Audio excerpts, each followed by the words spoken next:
अस्सलाम वालेकुम, मेरे यूट्यूब चैनल में खुश आमदीद।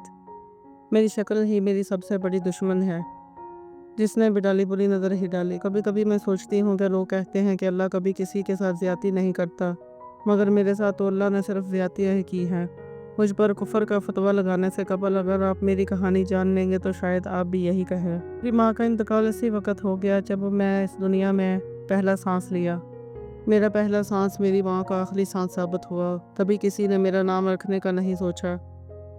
पैदा होते ही वो मेरा नाम मनहूस, डायन और चुड़ैल रख दिया गया। माँ के कफन दफन से फरग होकर जब लोगों को मेरा ख्याल आया तो उन्होंने मेरे वालिद की फ़ौरन दूसरी शादी कर दी। मेरी सौतेली माँ जो मेरे नाम पर घर में आई ही मुझे अपना सबसे बड़ा दुश्मन समझती। इसे मेरा वजूद इस घर में अपनी फौतन की याद दिलाता, और मेरा बाप तो वैसे ही मुझे डायन समझ चुका था, जिसने इसकी बीवी का खून चूसकर इसको मार डाला।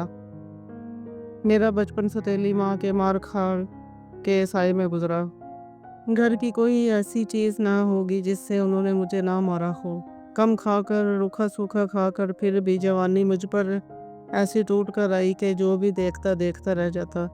मेरी सौतेली माँ को यही लगता कि मैं ही इस घर में गुर्बत की जिम्मेदार हूँ। इसी वजह से एक दिन उसने मेरा सोता एक जिस्म बेचने वाली नायिका से कर डाला और मेरे बाप के सामने ये कह दिया कि मैं घर से भाग गई हूँ। इसी तरह इस घर से मेरा राब्ता हमेशा के लिए तोड़ डाला, बल्कि मेरी कीमत के बदले में एक खतीर रकम भी हासिल की। 14 साल की उम्र में जो पहला गाँव तो मुझे नसीब हुआ वो ट्रक ड्राइवर था। चरस व अफीम के नशे में उसने मेरे जिस्म का जो हाल किया, इसके बदले में मैं अगले 8 दिन तक बिस्तर से उठने से कासिर रही। इतना दर्द तो सौतेली माँ के मर खाने से ना होता था जितना दर्द इस बिस्तर पर वहशी दरिंदे के हाथों से मुझे मिला। इसके बाद तो दर्द होना बंद हो गया और फिर मुझे दर्द बर्दाश्त करने की आदत हो गई। हर रात कोई नया वहशी दरिंदा होता, अपने अंदाज से मेरे जिस्म से अपने पैसे वसूल करता और चला जाता। यह सिलसिला 2 साल तक जारी रहा।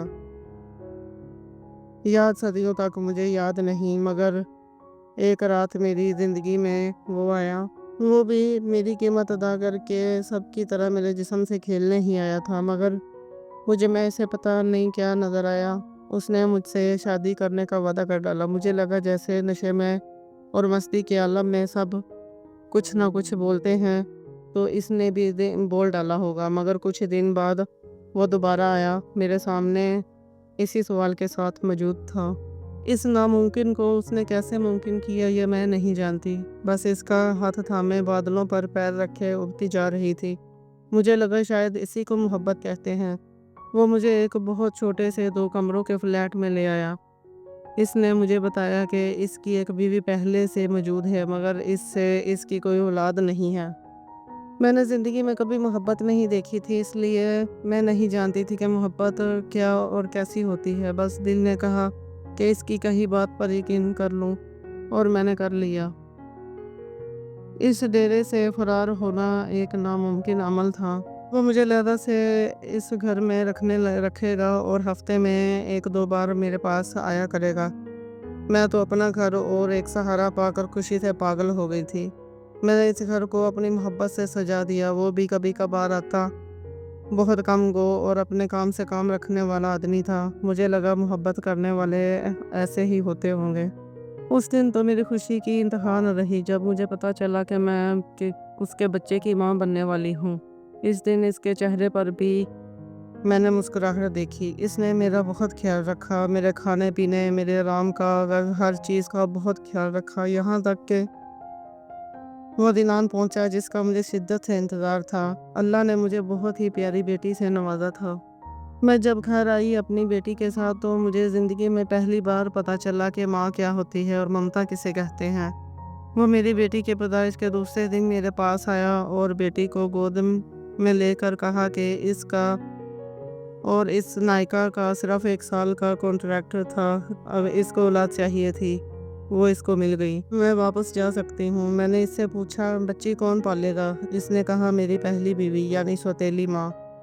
इतना सुनना था कि मुझे वो तमाम ज़ालिम याद आ गए जो मेरे साथ मेरी सौतेली माँ ने किए थे। इसके बाद पहले तो झपट कर मैंने इससे अपनी बेटी को छीना। इसके बाद छुरियों के وار کر کے اس کو ختم کر ڈالا۔ میں اس کو چھریاں مارتی رہی۔ ہوش مجھے اس وقت آیا جب خود کو پولیس حراست میں پایا۔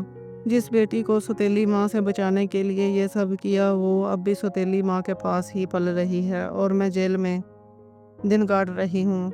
نہ جانے مجھے کیا سزا ملتی ہے۔ اب آپ ہی فیصلہ کریں۔ میرے رب نے جو زندگی مجھے دی وہ بہت سخت نہ تھی۔